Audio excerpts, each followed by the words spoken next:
Paraguay plan B, Paraguay migrasie,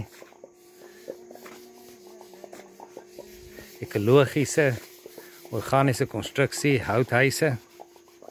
Ek het hierdie houthuis in 2023 gebou. Ons doen nou 'n bietjie maintenance op die huis. My naam is Corno Pinar. Ek het Paraguay toe geëmigreer in 1991. Dit is nou 34 jaar wat ek hier bly. Ek doen houthuise konstruksie, meeste vir die buitelanders. Hier is 'n pragtige huis, hy is 520 vierkante meter. Alles op pale. Konkriet. Die pale is in konkriet.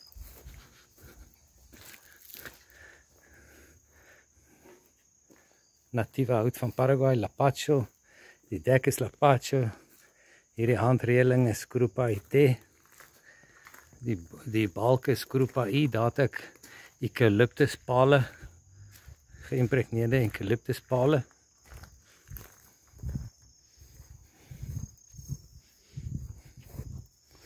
Paraguay is 'n fantastiese plek om te bly. Ek geniet dit baie. Ek is nie 'n boer nie, maar ek doen konstruksie, ek doen akademiese konstruksie. Ek doen kunswerke. Verskoon maar my Afrikaans, ek praat nooit Afrikaans nie. Dis die voorkant van die huis. 2 solid klip pilare. Pragtige ingang. Vir insulasie het ons cannabis in die mure. Hulle noem dit hempcrete. Dit is basies konkreet wat gemaak is van marijuana. In die mure het ek 20 cm van die hempcrete. En die vloer is daar 7 cm. En die dak het ek 15 cm. Al die deure is beterwie hout. Dit het dubbel glas met argon gas tussen die 2 glase. Laat daar geen hitte of koue kan deurkom nie, ook nie geraas nie.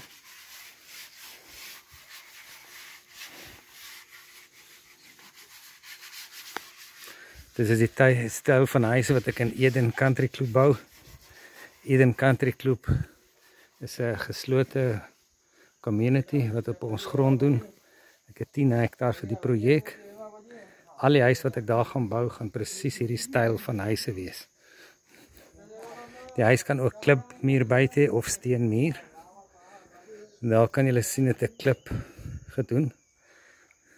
Ek sit sementplate, sement, hulle noem dit die fibrocemento, onder die klip teen die hout vasgeskroef.